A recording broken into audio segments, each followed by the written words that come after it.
darkness I lay in my bed, traffic brushes past outside, and somewhere beneath me, down in the heart of the building amid the central heating pipes, Harrison Ford is hiding. Hide, Harrison, they're after you, hide! Hello, everyone. I'm Ricki Lake, and welcome to the Ricki Lake Show, live for one night only in London. Now, I'm here in Britain to say that, you know, we Americans have a bum rap on the fact that we have problems, but, you know, you Britons also have problems, too. Sir, what's your name and what's your problem? My name's Simon. I have a problem, actually. It's that I used to be a stripper, and now they've given up being a stripper. Every time I have a couple of glasses of Dom Perignon, I tend to strip my clothes off and run naked down the street trying to stop buses. Wow. Yeah, Ricki, I have a problem. I need your help. You do? I'll see if I can help you, sir. Yes, ma'am. What's your name and what's your problem? My name's Louise, and my enormous boobs are breaking my back. Your enormous boobs are breaking your back. Well, you hide them well. Sir, what's your name and what's your problem? Well, I'm Terry, and I just worry that everybody hates me.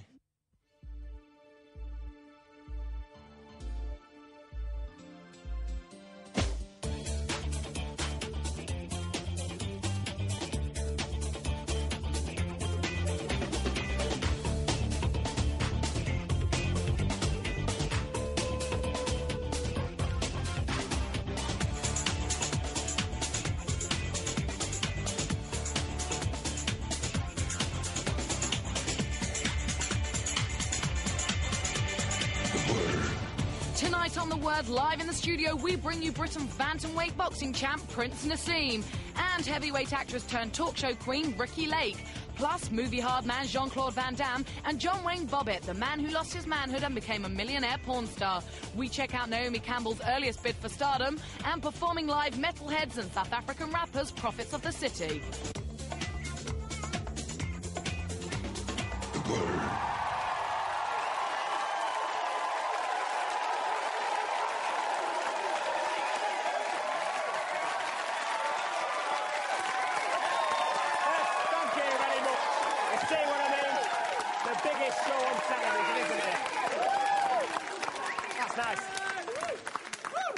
It's like a lynch mob again, the biggest... They don't hate you, Terry. They don't hate you. Of course they do, don't spoil my image. Biggest show on TV, back again for the 5th series. They wrote us off after the first. We've only come back for the last 4 years out of spite. And, of course, because all those young lads out there fancy our Danny as well. Nah. It's true, isn't it? I think they fancy you, Terry, actually. We don't want to talk about that, though.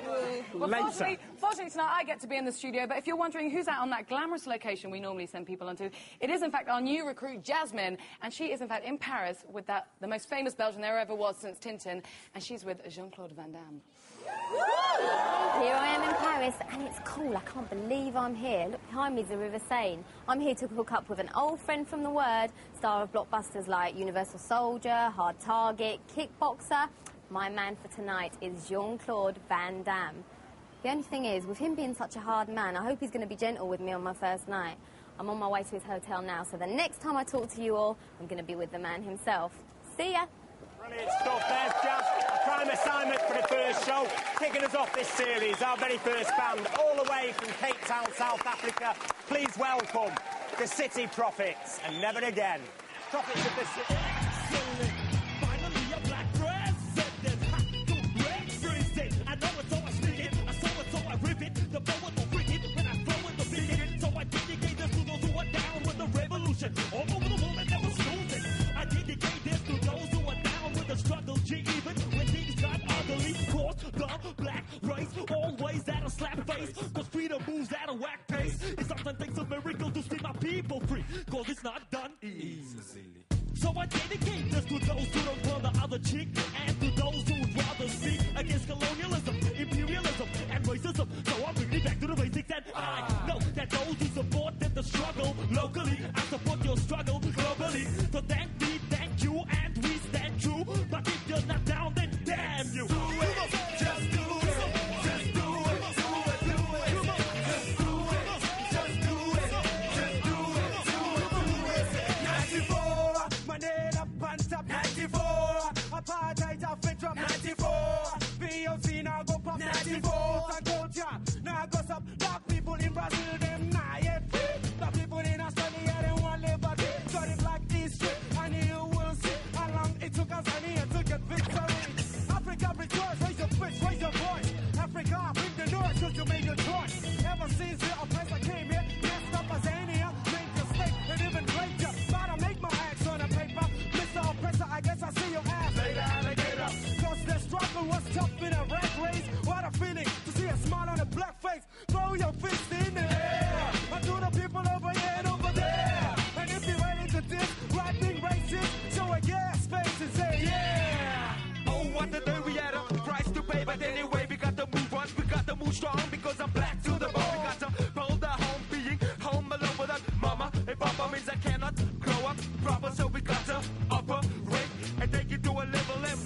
Azania, the new world for the sake of our children. Pump it up, hey! Stand up, stand up, stand up, stand up. Do you see the change? Should you feel the change? If you see the change, you got to rearrange your mental state. Books and pens are great now. Knowledge away stuff. Seeker the believer, digging deeper will become the achiever. The achiever's gotta pass it on. Knowledge yourself is gonna make how strong you made the choice you do. The vote, Adela spoke and said, never again. Yes, yes, sure. We should help the man to make sure that the future stays secure. Oh, revolution! There's one thing we like to say to everybody that supports the South African struggle. That is, thank you, baby. Thank you, baby. Thank you. Say what? Say what? Come on, yo. I want to thank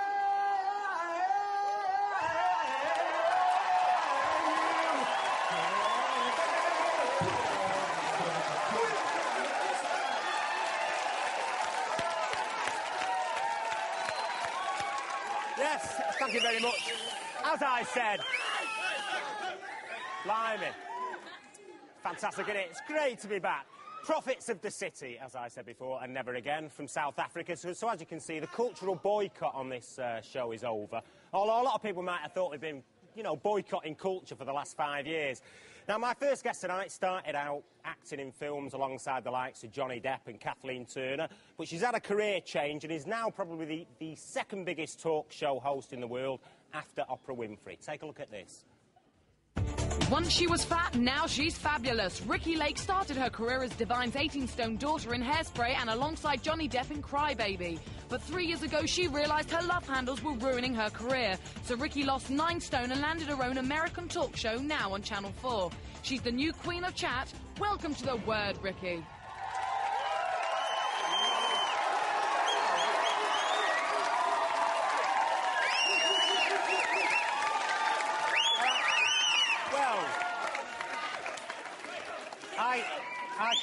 I can wait here all night, you know. No, please welcome Ricki Lake. Thank Lovely. you. Thank you. We're old showbiz buddies, you know. Yes, we are.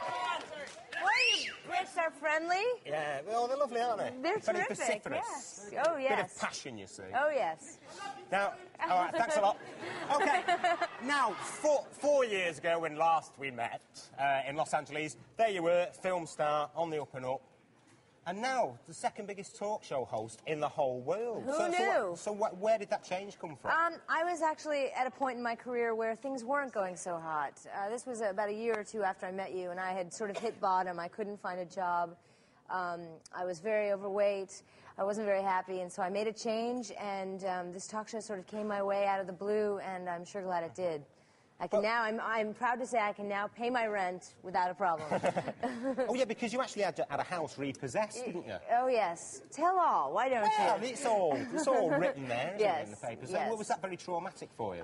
Sure. I mean, 21 years old and owing a lot of money to many, many creditors. Yeah, it's not fun. But it was a learning experience, and thankfully I'm out of that debt situation, and I'm you know, my cash flow is doing okay. When you were an actress, you always said that you were quite happy with your weight, didn't you? And yet you have lost the weight since. I mean, how did you do that? Well, I think I owe a lot to being fat. John Waters hired me simply because I was fat. You know, nice he wanted to say so, isn't it? Yes, it's quite an asset. He wanted someone who was a young woman who was 200 pounds. I guess. What would you say here? How many stones would that be? No, don't ask me to start doing long arithmetic on my own show. Sorry, but I was 200 pounds, and he wanted someone that acted like they were 100 pounds. So I had the right attitude and the right physical assets. So have you given up on the acting now since you've been hosting the talk shows? No, I haven't. I mean, I've taken sort of a leave of absence, but Serial Mom, I guess, opened here about 6 months ago, and I'm going to do another movie in May, so...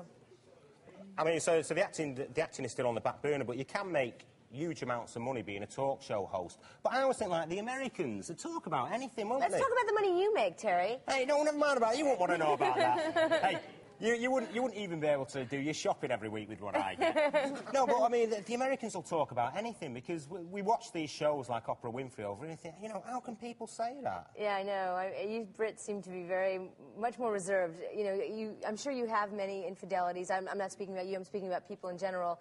But you guys keep it sort of under the rug, and we like to talk about it on national television. Margie, The Americans started off by getting kicked out of England for being too uptight. Yes. And now you're saying that we're like that. Yeah, I wouldn't call you guys uptight. I mean, I just think you're more reserved. Are a lot of the guests that you have on fake, though? You know, are they kind of made up? No, they're not. And they're not paid either. I mean, they're basically people who, for whatever reason, whether they want their 15 minutes of fame or they want to not feel alone in their problem, they come on TV and they talk about it. And it's a simple... And what is it about, you know, I was reading that Ricky's got the right kind of warmth to do this. I mean, when some bloke stands up on your show and then says in front of his wife for the first time that he's been unfaithful to her 37 times, are you dead sympathetic, or are you thinking, brilliant, good ratings, that? Well, no, I don't know if I think about that. I think my producers do. I mean, my sort of gut reaction is just kind of like...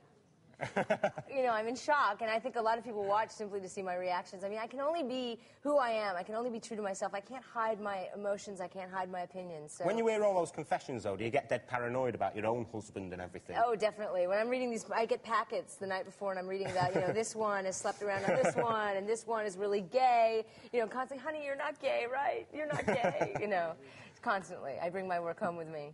Don't get me wrong. What was it for? You got banged up in the nick, didn't you, for a night? Yes, I did. I don't understand what your phrasing means, but yes, I was in jail for 25 hours, and I'm not proud of it, but I am proud of the fact that I stood up for something I believe in. I believe that it's wrong to kill innocent animals to wear a luxury item. So it's an anti-fur thing, Wait. And quickly, you did get a very special present, didn't you, off a very famous person? Oh, yes, I told you before the show. Yes, get this. I mean, this made my 25 hours in jail. Although it was hell, it made it heaven. Paul McCartney sent me flowers. So... Right, brilliant. And that's for one night in prison. If they'd have banged you up for 10 years, you might have got an autographed album. Oh, yeah. I mean, too bad they didn't keep me... cookbook. It was wonderful. I mean, it's thrilling to see the support that I've gotten for doing simply something that I believed in. You must go back there again. Now, I don't know if she's a superstar buddy of mine. I'm sure she would be if I met her face to face. Naomi Campbell. You've bought the calendar, you've read the book, or you might have coloured it in. You've heard well, you probably haven't heard the record really, have you? Or bought the record. But maybe you should have done, because believe me, our Naomi has been at it for years. Take a look at this. Stage fright. Here is Naomi Campbell in her most recent video for the song Love and Tears. Some people think that Naomi is new to the singing game, but we at The Word know differently. Hailing from this London stage school, here's Naomi before she'd ever heard of Ashton Baby dancing her cotton socks on.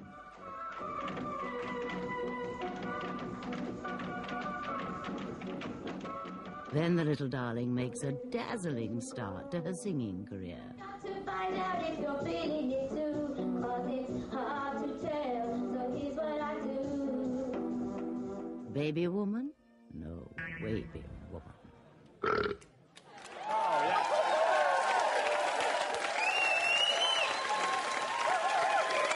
Well, what can I say? What can I say about that?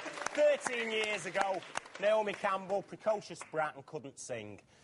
It's nice to think, well, some things never change, do they, really? Still to come tonight, John Wayne Bobbitt, and his performing John Thomas. We've also got music coming up later, jungle music from the Metalheads, and our jazz over in Paris with Jean-Claude Van Damme. See you then.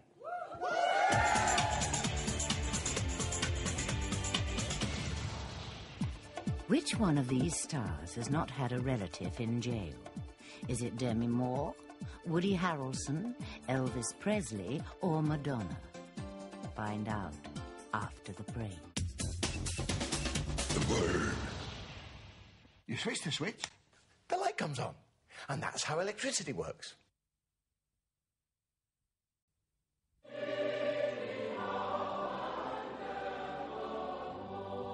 The Word.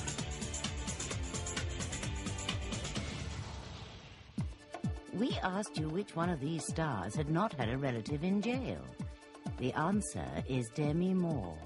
She had 2. Welcome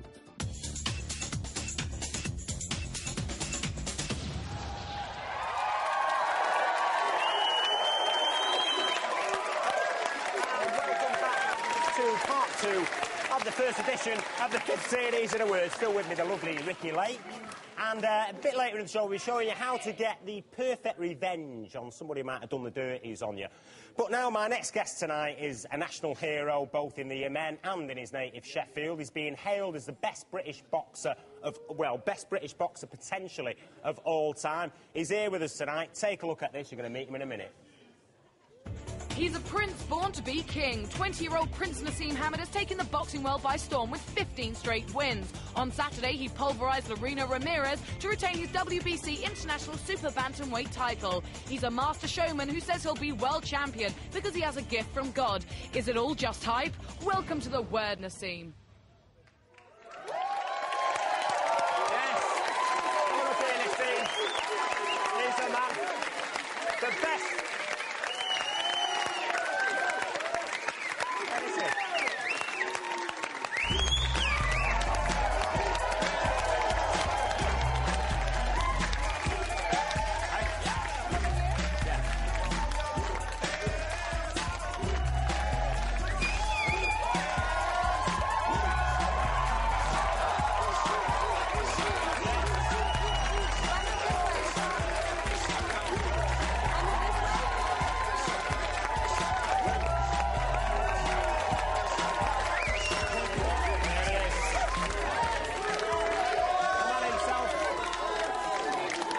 Move up and let him sit down. Best thing to happen to British boxing since Frank Bruno went into pantomime. It's brilliant to have you on it. I mean, how did you first get into boxing then? Because I believe you got spotted in the playground when you were a young lad. I can't remember that myself, Terry, but I lived just up the road from the gym and I popped down one day. Get them off, mate. Let's not be like that now. He's a sportsman, darling. You can't do that. Now, you are being kind of hailed as Britain, you know, the potentially the best boxer to ever come out of Britain. I would think so. You would think so? You're quite, but I mean, you are still only young. I mean, surely at your weight, there must be somebody better than you in the world. Nah, I've looked around and I must honestly say I think I'm the best out there. No, I mean, you're unusual for a lot of people. I mean, like, you're a national hero in the Yemen, and yet you're born and raised in Sheffield. I mean, why is that? Why? Well, my parents are from the Yemen, and I went over just before Christmas, and it's pretty good. So how did people respond to you there? How did they react to you?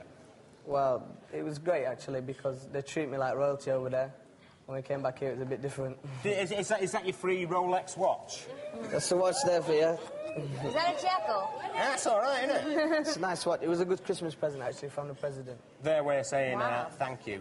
Yeah. But because it's unusual, because in most strict Muslim families, they don't really like the kids going into the sports world, because, I mean, I remember when I was at school, you know, kids who were, you know, really good at football and everything, but would never think of it as a career. So why did your family allow you to go into something like boxing? Oh, basically, I mean, it was a sport for me. God blessed me with a gift, and I use it to my best ability. My parents are full behind me, so it's all right. Did you used to get into a lot of fights when you were at school? I had a couple of fights at school, but I got a reputation. I was all right after that. What sort of reputation? Well, they knew if they messed, then they got hit, but it was all right. So what kind of things did you used to hit people for? No, I mean, I won't go looking for trouble. If trouble arises, I'll sort it out. Mm-hmm. What, for being like a Sheffield United fan or something? No, I support Wednesday and Sheffield United, so I've got to give them two teams credit, because I am from Sheffield. Yeah, I mean, do you just...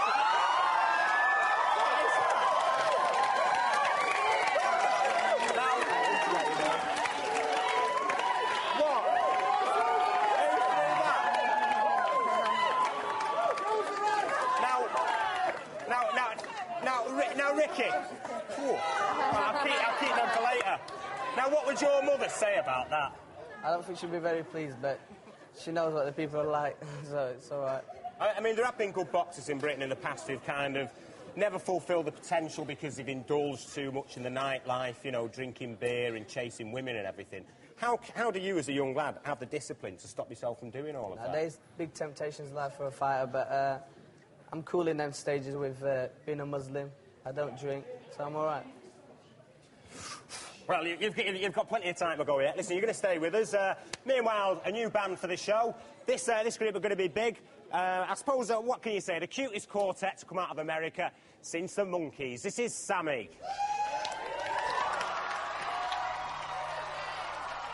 can't wait for my babe to come down like the rain from a cloud. Like she'll fall down like the rain. Babe, come down.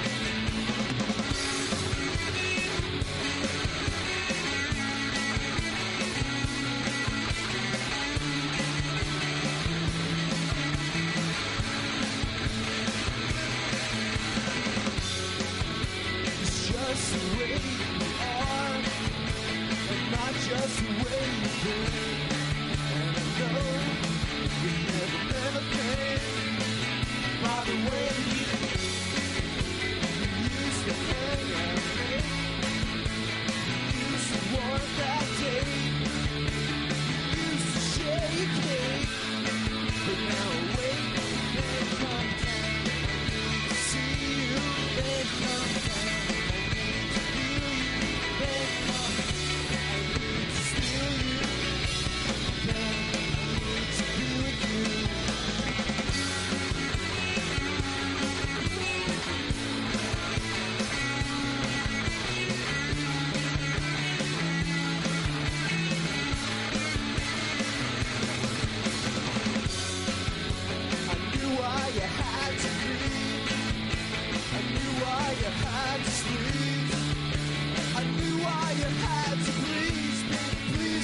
Drink with me. I know they dance for a while there, honey. I know they laugh for a while there, honey. But I can get some wild here, honey. Babe, come down. I need to see you. Babe, come down. I need to feel you. Babe, come. I need to steal you. Babe, I need to be with you. I can't wait for my babe to come down like rain from a cloud. She'll fall down like rain. Babe, come down.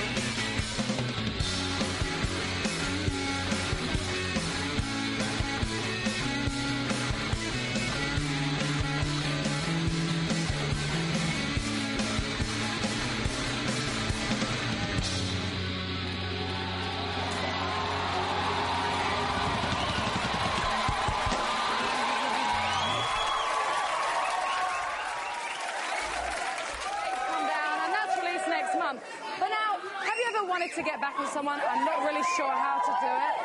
Wow, what a wild crowd we've got here this evening. And you're never really sure how to get back on somebody. Well, here's your chance. We at The Word have got together a team called The Revengers, and they've been scouting up and down the country, making wrongs right. So remember, don't get mad, get even. Get even.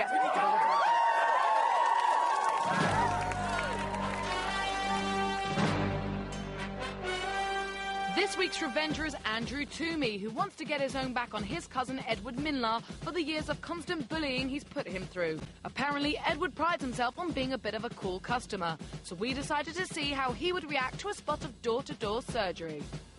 Help! Help me, man! Please help me! My mate's just had an accident! It's here, look! Please help me, mate! My mate's just had a really bad accident! Come and help me, please! Please, just help me! We're going to get an ambulance. He just hold his foot. Hold his foot. Hold his foot, please. Just hold his foot, mate. Please. What are you going to do? Get up. Quick, sorry.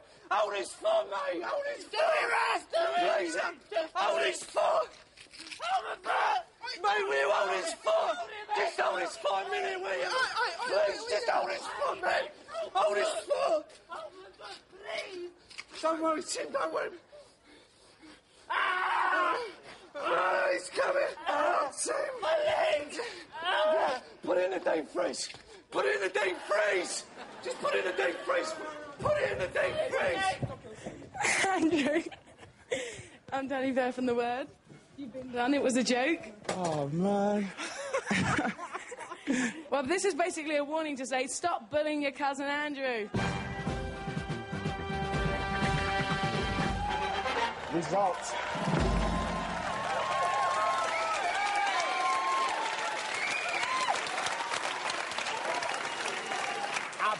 I bet he beat him to death with the soggy end afterwards.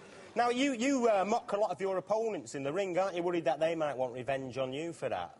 It looks like I mock them, but I don't mock them. It's the way the sport, it's the way the game that I plan my tactics to do. It's not to ridicule them at all.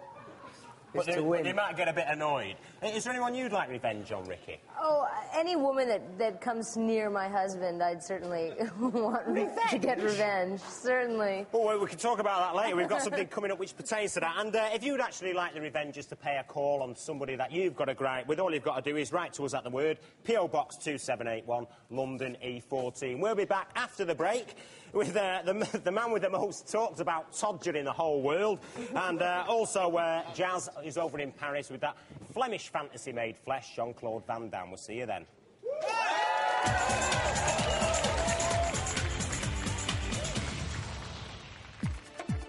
Which film star has an IQ of 154? Is it Woody Allen, Julia Roberts, Charlton Heston, or Sharon Stone? Find out after the break. The word. Here come the Belgians, come on! Here come the Belgians! Here come the Belgians! Here are the Belgians! The word.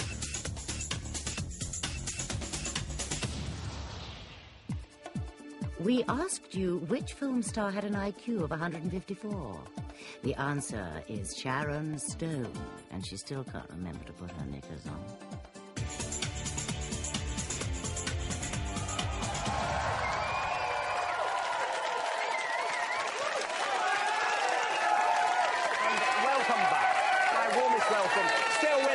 The lovely Ricki Lake.